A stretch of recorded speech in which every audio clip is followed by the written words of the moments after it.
Hello there. It's there to protect our young ones, so it must be good, mustn't it?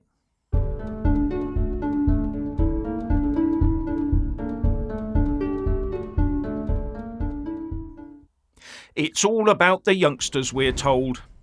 They must be protected from harm whilst they're online. Cue the Online Safety Bill, soon to receive royal assent, and at that point Ofcom will control the UK internet. But at the same time, we have an education and social services system that combines in questionable ways where our youngsters' safety is concerned. All we get is a constant drip of stories of how parents are denied access to some of the dodgy content they teach our offspring, with those coming from the largest ethnic group in the country being brainwashed into believing they have some sort of undefinable privilege, an action designed to make them feel inferior in some way, and to always apologise for their own existence. This is simple abuse and is intolerable. But it doesn't end there. They are taught a completely rewritten version of our history, a history that bears no resemblance to the truth, with the latest example being that risible book by Atinuk. Our younger generation of the largest ethnic group is being carefully conditioned to hate itself. They are being taught about how awful the UK as a country is, how terrible their family must have been in the past. How is this anything but more abuse? And then we get to the really awful bit, where they can arrive in school in trousers, then unbeknown to their parents change into a dress. And from there it gets to medical intervention to block their development, and in the end surgery, life-changing surgery. What attempts are these people in authority going through to help children to be comfortable with themselves the way they are? Surely that is the aim. Everything I see is about destabilising them and their family structure, encouraging children to keep secrets from their parents. And then there's the UN-sponsored programmes that start at the age of 5. You get the idea that some people only want them to develop in a certain way. So when governments start imposing stuff on us like the Online Safety Bill on the basis that we must protect our young, while at the same time actively teaching such stuff in the classroom, you really do have to question what's really going on. And all the while the rest of us are being constantly hectored at every juncture by diversity policies and diversity officers, when in reality they are divisive policies policed by divisive officers. And a whole new industry has been built up around it, with the major flaw in it being that no one would ever make themselves redundant. Therefore, new forms of division must be found and exploited in order to keep the industry running. So-called diversity officers should be working every day to ensure their job does become redundant, as soon as possible. Isn't that the aim of these policies? Less division, so a declining need for such officials? But division is getting worse, not better. More adverts for diversity officers, proof that this programme is not working. And I put that down to the people behind these diversity policies, who always seek to find more division, more reasons for more books on the subject, more need for diversity specialists. I say we need to wrap the whole thing up before it destroys our society. Anyway, I digress. So if this Online Safety Bill isn't about our youngsters' safety, then what is it about?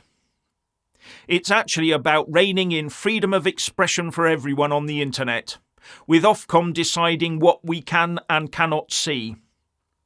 Now, if it hadn't been for the campaign against the bill going through by the likes of the Free Speech Union, it would have been multiple times worse. The FSU was instrumental in getting the obligation on social media to address legal but harmful content on their platforms removed, an obligation that would have led to the removal of perfectly legal content.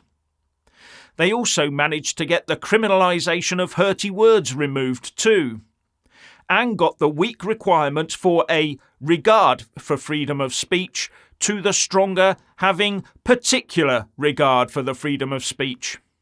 And adults are now expected to be adults online that don't need protection.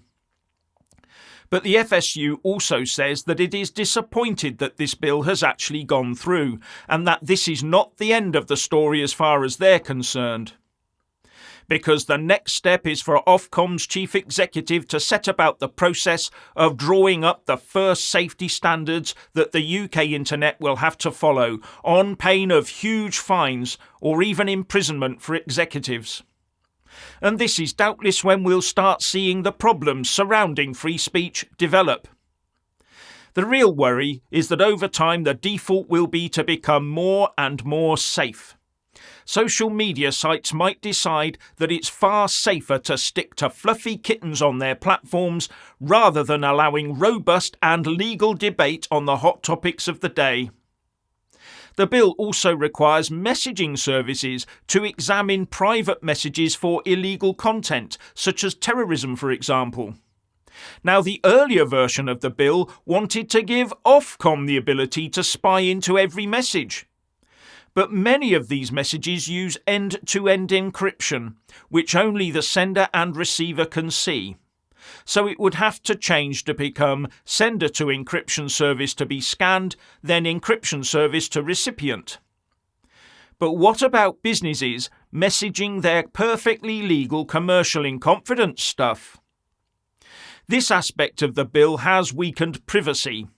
itpro.com says, since there is no actual ban to end-to-end encryption, tech firms won't have to make any changes to the technology itself, but may be responsible for developing or helping to co-develop a bespoke tool that can scan encrypted messages as a last resort. Then it won't be true end-to-end encryption, will it? And if such a tool did get developed, I assume a body like GCHQ would already be on the ball with it. Now, the Technology and Culture Secretary Michelle Donnellan said, our common sense approach will deliver a better future for British people by making sure that what is illegal offline is illegal online. Going on to say that it puts protecting our youngsters first and also enabling us to catch keyboard criminals and crack down on the heinous crimes they seek to commit. But if social media companies can't successfully put the adult-only material behind some sort of firewall, then the whole web will have to be designed totally for the content for the under-18s, or an even lower age. It might even end up with all sites having a default safe setting, where only adults registered with that site being able to log in to see that content. Or those that agree to have their faces scanned by some sort of age-deciding AI program maybe. Or, much more likely, everyone will have to log on with their official government digital ID. And I suspect that is the real aim. I think this new law will require internet users to end up handing even more data to corporations and government than they already do. But it protects our youngsters.